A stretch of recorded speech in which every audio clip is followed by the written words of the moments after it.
तो दोस्तों क्या हाल है आपके। तो दोस्तों आज हम 5 ऐसे अद्भुत और अविश्वसनीय चीज़ों के बारे में जानने वाले हैं जो पानी के नीचे पाई गई, और इनमें से तो कुछ काफ़ी ज़्यादा मिस्टीरियस और अकल्पनीय थी। लेकिन वीडियो में आगे बढ़ने से पहले मेरी आप सबसे एक छोटी सी रिक्वेस्ट है कि अगर आप इस वीडियो को देख रहे हैं तो प्लीज़ लगे हाथों मेरे चैनल को भी सब्सक्राइब कर लीजिए, क्योंकि मुझे बहुत ज़्यादा ज़रूरत है आपके सपोर्ट की, क्योंकि आपका सपोर्ट मेरे इस चैनल को आगे कंटिन्यू रखने के लिए बहुत ज़्यादा मायने रखता है। तो चलिए देर ना करते हुए वीडियो को शुरू करते हैं।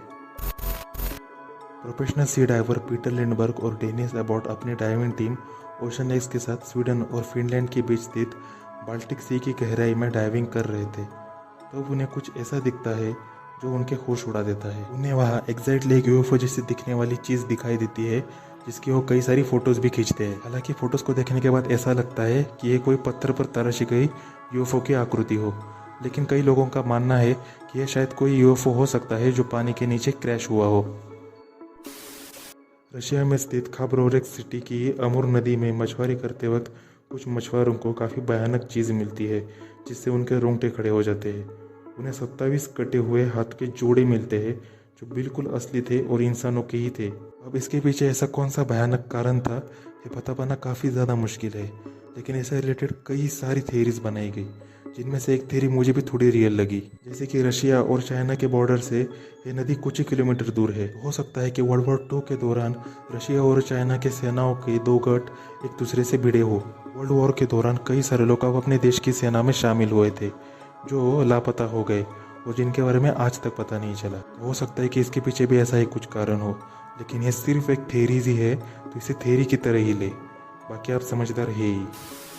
साल 2000 में फ्रेंच आर्कियोलॉजिस्ट फ्रैंक गोडियो और उनकी टीम को अपने कई साल की खोजबीन और मेहनत के बाद इजिप्ट के अबू खैर के समुद्री खाड़ी में बहुचर्चित और दंत कथाओं में प्रचलित लेजेंडरी थोनिस और हेरिक्लिन सिटीज मिली, जो पानी के नीचे कई हजारों सालों से छुपी हुई थी। ये दशक की अब तक की सबसे बड़ी खोज थी, और क्यों ना हो, जो चीज़ आज तक सिर्फ दंत कथाओं और कहानियों तक ही सीमित थी वो आज दुनिया के सामने आ गई थी, और फ्रैंक गोडियो और उनकी टीम की मेहनत रंग लाई थी। प्राचीन ग्रीक में कई सारे ऐसे राज दफन हैं जिनका हमें अंदाजा तक नहीं है। 1900 के दौरान, यानी आज से लगभग 120 साल पहले, ग्रीक के आइलैंड्स पर स्पॉन्ज के लिए गोताखोरी करने वाले गोताखोरों को एक जहाज़ का मलबा मिला जो एंटिकाइथेरिया आइलैंड के पास मिला।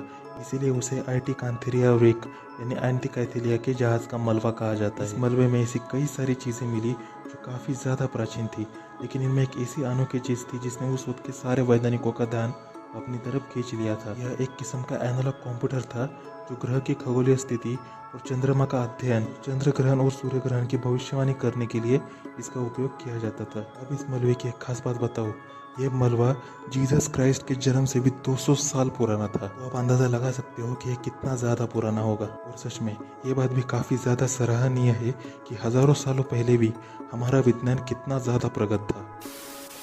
1987 तक जापान का यानागुनी आइलैंड सिर्फ उसकी सुंदरता और हैमरहेड शार्क के लिए ही सिर्फ एक टूरिस्ट अट्रैक्शन था, लेकिन 1987 में प्रोफेशनल स्कूबा डाइवर और यानागुनी टूरिज्म के डायरेक्टर कुहिचिरो एटुरे ने पानी के नीचे एक प्राचीन संरचना खोज ली जो लगभग 5000 साल पुरानी थी। कुहिचिरो का कहना है कि यह एक प्राचीन टेम्पल है, यानी एक प्राचीन स्मारक है जो मानव के द्वारा बनाया गया है, क्योंकि नेचर के द्वारा इतना सटीक आर्किटेक्चर नहीं बनाया जा सकता। तो 16वीं सदी यह सच है कि यह मानव के द्वारा ही बनाया गया है। ऊपर से यह संरचना किसी विशाल छत की तरह दिखाई पड़ती है, जैसे कि कोई फ्लैट पिरामिड हो। यह संरचना बलुआ और मिट्टी के पत्थरों से बनाई गई थी। अब इस अनोखी खोज के बाद से यानागुनी आइलैंड शार्क्स के लिए कम और इस खूबसूरत संरचना के लिए एक टूरिस्ट अट्रैक्शन बन गया। तो दोस्तों आज की वीडियो में इतना ही। आशा करता हूँ कि आपको आज की वीडियो पसंद आई हो। अगर आपको आज की वीडियो पसंद आई हो तो प्लीज़ वीडियो को लाइक कीजिए, और अगर आप चैनल पर नए हैं तो प्लीज़ चैनल को सब्सक्राइब कीजिए।